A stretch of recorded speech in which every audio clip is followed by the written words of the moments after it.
Thierry Cornec, que je présente, directeur général de la Groupama FDJ. 29e saison pour cette équipe. Alors, vous venez de débarquer, mais c'est quand même impressionnant.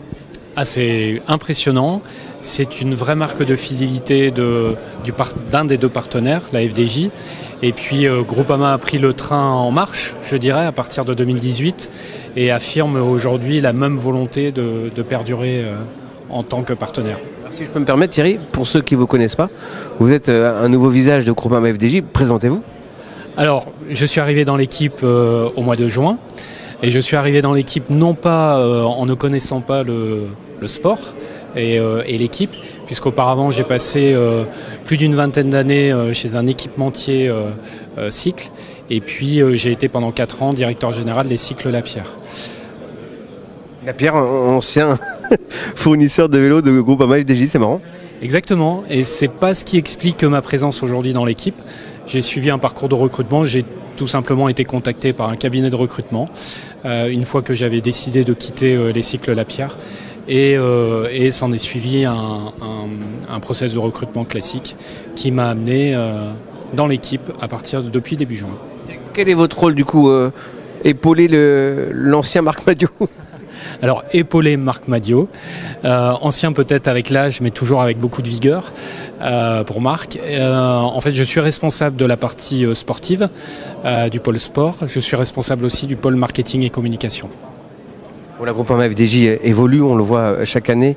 Ça Conti, son équipe World Tour. Manque une équipe féminine peut-être.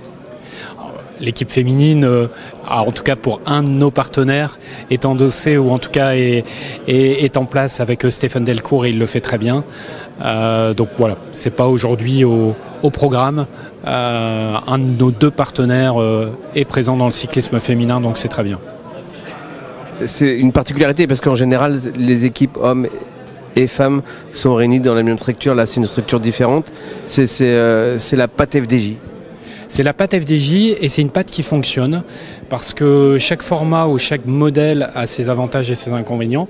Et en l'occurrence, regrouper tout sous une seule équipe peut aussi amener une forme de dilution des ressources ou en tout cas de l'accompagnement. Et là, ça a l'avantage pour le partenaire d'exister à 2 niveaux différents. Donc il y a avantage et inconvénients des 2 modèles, mais cette situation convient à la FDJ. Ouais. La Groupama FDJ n'a pas forcément le plus gros budget, mais elle sait, entre guillemets, se frotter et concurrencer les grosses armadas comme Red Bull, Visma, Soudal Quick-Step, Bahreïn. Oui, on sait les concurrencer, on les concurrence avec un collectif. On n'a pas de leader de top niveau de classement général, c'est-à-dire apte à gagner un classement général sur un grand tour ou à se bagarrer avec les coureurs qui sont à ce niveau-là aujourd'hui. Malgré tout, on existe, on fait plus qu'exister même avec un collectif très fort qui se complète parfaitement et qui nous permet d'exceller au final dans quasiment tous les terrains de jeu, quoi.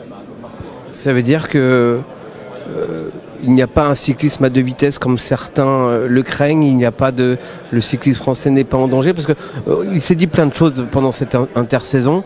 Quel est votre sentiment par rapport à cette évolution du cyclisme? On parle aussi de salary cap. On a l'impression que ça part un peu dans tous les sens. Alors effectivement, c'est le cyclisme aujourd'hui où le sport est en évolution et le vélo en fait partie. Ça peut donner l'impression de partir dans tous les sens. C'est surtout un sport qui est en train de se structurer et qui a besoin de se structurer. Malgré tout, ça nous, beaucoup de portes restent possibles pour pouvoir gagner. Il y a beaucoup de courses au calendrier. Un coureur n'est pas en forme tout au long de la saison, donc on a toutes les raisons de pouvoir performer. Et c'est valable aussi dans d'autres sports. On le voit dans le foot. C'est pas forcément toujours le top club de Ligue 1 ou équipe de Ligue 1 qui remporte tous les matchs et les portes restent ouvertes. Beaucoup disent que l'UCI doit, entre guillemets, peut-être mieux encadrer, plus encadrer le cyclisme pour éviter justement des contrats qui s'arrêtent avant la fin, etc., comme on a pu avoir pour Maxime Van Gils, par exemple, du côté belge et la Lotto Soudal. Ouais, c'est surtout que c'est ce que je disais auparavant, le sport a besoin de se structurer et va continuer à se structurer. Et c'est l'évolution normale du sport et de la société. Donc rien de surprenant là. Voilà, c'est une logique pour moi. Malgré un budget moindre, vous avez quand même réussi à recruter. On a fait un très bon recrutement. Avec la cellule recrutement, on s'est surtout penché sur les coureurs qui allaient pouvoir apporter une vraie valeur ajoutée dans ce collectif solide, c'est-à-dire avec cette idée d'un collectif fort et de pouvoir disposer de plusieurs cartes maîtresses. On s'est vraiment posé les questions de venir compléter avec une vraie valeur ajoutée, de vraies compétences et un état d'esprit qui correspond aussi à l'équipe. Et à l'arrivée, oui, on considère qu'on a fait un bon recrutement. S'il y avait un truc à cocher, Thierry, pour 2025, ce serait quoi? Un truc à cocher, que David réussisse son Giro. Et puis je vais me permettre un deuxième truc, ou un deuxième point à cocher, ou case à cocher, que Romain concrétise sa fin de saison dernière, qui était frustrante, avec 2 deuxièmes places en particulier sur les classiques italiennes. Donc voilà, ces 2 cases seront cochées, et la saison sera bien lancée. Merci à vous.